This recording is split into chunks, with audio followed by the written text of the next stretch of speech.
빵값이 왜 이렇게 비싼지 아세요? 국제 밀 가격은 떨어지는데 마트 밀가루는 계속 올라갑니다. 이상하지 않나요? 더 이상한 건 이게 처음이 아니라는 겁니다. 1963년, 2006년, 그리고 2025년, 60년 동안 똑같은 일이 반복됐습니다. 오늘은 여러분의 식탁을 흔든 10조 원 담합 사건의 진실을 파헤쳐 보겠습니다. 지금 바로 시작합니다. 2020년 1월 재분사 회의실, 임원들이 둘러앉아 있습니다. 그들이 꺼낸 건 사다리 타기였습니다. 이번엔 누가 먼저 올릴까요? 게임하듯 가격 인상 순서를 정했습니다. 6년 동안 이런 식이었습니다. 대분사 6곳이 밀가루 가격을 담합했습니다. 규모는 5조 9킬 3억 원입니다. 설탕 시장은 어떨까요? 설탕 제당 3사도 똑같았습니다. 담합 규모 3조 2007 15억 원입니다. 전기 설비까지 합치면 총 9조 900 400억 원, 거의 10조 원입니다. 이 돈 어디서 나왔을까요? 바로 여러분 주머니에서 나왔습니다. 매일 사 먹는 빵, 라면, 과자값에 숨어 있었습니다. 여기 주목할 그래프가 있습니다. 파란 선이 국제 밀 가격, 빨간 선이 국내 밀가루 가격입니다. 2021년 이후 국제 밀 가격은 35% 떨어졌습니다. 파란 선이 쭉 내려가죠? 그런데 빨간 선을 보세요. 국내 밀가루 가격은 오히려 42% 올랐습니다. 완전히 반대 방향입니다. 이게 담합의 증거입니다. 원재료는 싸지는데 제품은 비싸진다? 정상적인 시장에서는 불가능한 일입니다. 그런데 더 충격적인 건 따로 있습니다. 밀가루와 설탕이 오르면 뭐가 일어날까요? 도미노를 생각해 보세요. 첫 번째 도미노가 쓰러지면 연쇄적으로 다 쓰러지죠. 식탁도 똑같습니다. 빵집부터 무너집니다. 밀가루 값이 오르니 빵 가격을 올릴 수밖에 없습니다.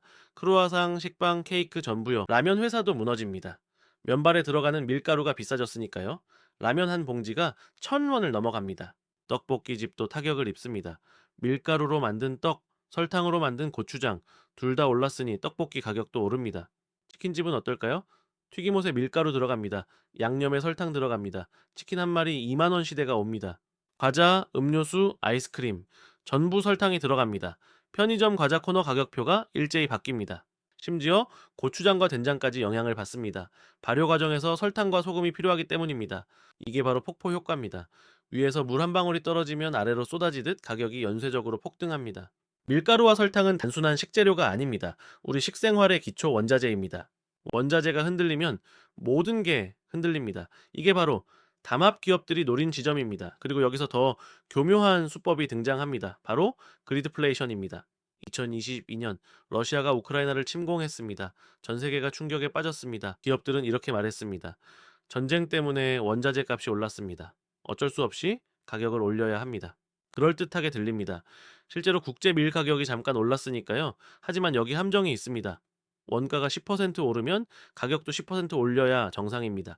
그런데 이 기업들은 40%, 60%를 올렸습니다. 전쟁은 핑계였습니다. 완벽한 알리바이였습니다. 우리 잘못 아니에요. 전쟁 때문이에요. 그런데 실적을 보세요. 이 기업들의 2022년, 2023년 영업이익이 어땠을까요? 역대급이었습니다. 사상 최대 실적을 찍었습니다. 전쟁은 누군가에게 비극이었지만 이들에겐 축복이었습니다. 탐욕이 인플레이션을 만든 겁니다. 이게 바로 그리드플레이션의 정체입니다. 전쟁 때문에 어쩔 수 없다던 기업들이 실제로는 역대급 실적을 기록했다는 모순. 이게 그리드플레이션입니다. 전쟁은 누군가에게 비극이었지만 담합 기업들에게는 가격을 올릴 완벽한 알리바이였습니다. 그럼 이들은 어떻게 6년 동안 들키지 않았을까요? 수법이 치밀했습니다. 검찰이 확보한 증거를 보시죠. 회의록에 이런 문구가 있었습니다. 공 선생에게 들키면 안 되니 조심하자. 공 선생이 누굴까요? 공정거래위원회입니다. 공정위를 조롱하며 범죄를 저질렀습니다. 하지만 이건 시작에 불과합니다. 이들의 은폐 기술은 007 작전을 방불케 했습니다. 일반 전화나 문자는 절대 사용하지 않았습니다. 오직 보안 메신저만 썼습니다. 심지어 주기적으로 휴대전화를 교체했습니다. 흔적을 남기지 않기 위해서입니다. 회의 장소도 매번 바꿨습니다. 호텔 커피숍, 골프장, 라커룸, 심지어 사우나까지. 공정위 조사가 시작되자 증거 인멸에 나섰습니다. 하드디스크를 망치로 때려 부수라는 지시가 내려졌습니다. USB는 전부 분쇄기에 넣었습니다. 이메일은 완전 삭제했습니다. 흔적을 지우는데 전력을 다했습니다. 60년 전인 1963년에도 담합이 있었습니다. 그때는 어땠을까요? 그냥 모여서 입으로 합의했습니다. 종이에 적었습니다. 투박했습니다. 그래서 쉽게 잡혔습니다. 2006년 담합은 좀 더 진화했습니다. 문자와 이메일을 썼습니다. 그래도 흔적이 남았습니다. 2025년 담합은 완전히 달랐습니다. 보안 메신저, 휴대폰 교체, 하드디스크 파괴, 치밀했습니다. 수법은 60년 동안 진화했습니다. 하지만 탐욕은 그대로였습니다. 더 교묘해졌을 뿐입니다. 그래서 더 화가 납니다. 기술은 발전해서 했는데 양심은 퇴보했습니다. 압박이 거세지자 기업들이 움직였습니다. 2026년 2월 6일 CJ제일제당이 먼저 발표했습니다. 밀가루와 설탕 가격 최대 6% 인하하겠습니다. 요지부동이던 가격이 일제히 내려갔습니다. 왜일까요? 처벌이 달라졌기 때문입니다. 하지만 6% 인하로 끝일까요? 절대 아닙니다. 부당이득 환수가 남았습니다. OECD 기준으로 계산하면 밀가루 분야만 8천억 원입니다. 징벌적 손해배상도 검토 중입니다. 형사 유죄 확정되면 적용될 수 있습니다. 그런데 여기서 질문 하나 드릴게요. 미국이나 유럽에선 어떻게 처벌할까요? 미국을 보시죠.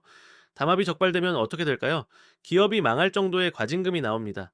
2012년 LCD 가격 담합 사건, 삼성과 LG가 미국에서 받은 과징금이 얼마였을까요? 삼성 3억 달러, LG 4억 달러. 우리 돈으로 총 8천억 원이 넘습니다. 유럽연합은 더 세게 때립니다. 2017년 트럭 담합 사건, 만, 볼보, 다임러 등이 적발됐습니다. 과징금이 29억 유로, 우리 돈으로 4조 원입니다. 실제로 한 기업이 파산 위기까지 갔습니다. 더 중요한 건 따로 있습니다. 바로 세배 배상 제도입니다. 미국에선 담합으로 피해를 입은 소비자가 집단 소송을 걸 수 있습니다. 그리고 이기면 실제 피해액의 3배를 배상받습니다. 1만 원 손해봤으면 3만 원 돌려받습니다. 기업 입장에선 공포입니다. 담합했다가 걸리면 회사가 날아갑니다. 그래서 안 합니다. 한국은 어떨까요? 2006년 과징금이 434억 원이었습니다. 이번 담합으로 번 돈은 5조 900일리 3억 원입니다. 과징금이 벌어들인 돈의 1%도 안 됩니다. 이게 솜방망이가 아니면 뭘까요? 그래서 필요합니다. 집단소송제 확대가 절실합니다. 우리도 미국처럼 소비자가 직접 소송을 걸 수 있어야 합니다. 부당이득 전액 환수법도 논의되고 있습니다. 담합으로 번 돈 한 푼도 남기지 말고 다 토해내게 하는 겁니다. 지금이 기회입니다. 이번 사건을 계기로 법을 바꿀 수 있습니다. 하지만 우리가 관심을 가져야 가능합니다. 국회에 목소리를 내야 합니다. 집단소송제 찬성한다고 부당이득 환수법 만들라고 말해야 합니다. SNS에 공유하는 것도 좋습니다. 침묵하면 아무것도 바뀌지 않습니다. 실제 수치를 볼까요? 2020년부터 2025년까지 밀가루 물가는 36% 올랐습니다. 같은 기간 전체 물가 상승률은 17%였습니다. 밀가루가 전체 물가보다 2배 이상 빠르게 올랐습니다. 설탕은 더 심합니다. 최고 66% 폭등했습니다. 여러분 지갑에서 돈이 새나간 겁니다.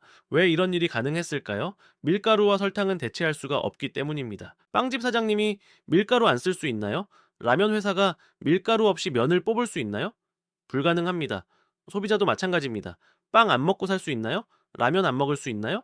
어렵습니다. 바로 이 점을 기업들이 노렸습니다. 담합해도 소비자가 계속 살 수밖에 없다는 걸 알았던 겁니다. 서민들의 삶은 더욱 팍팍해졌습니다.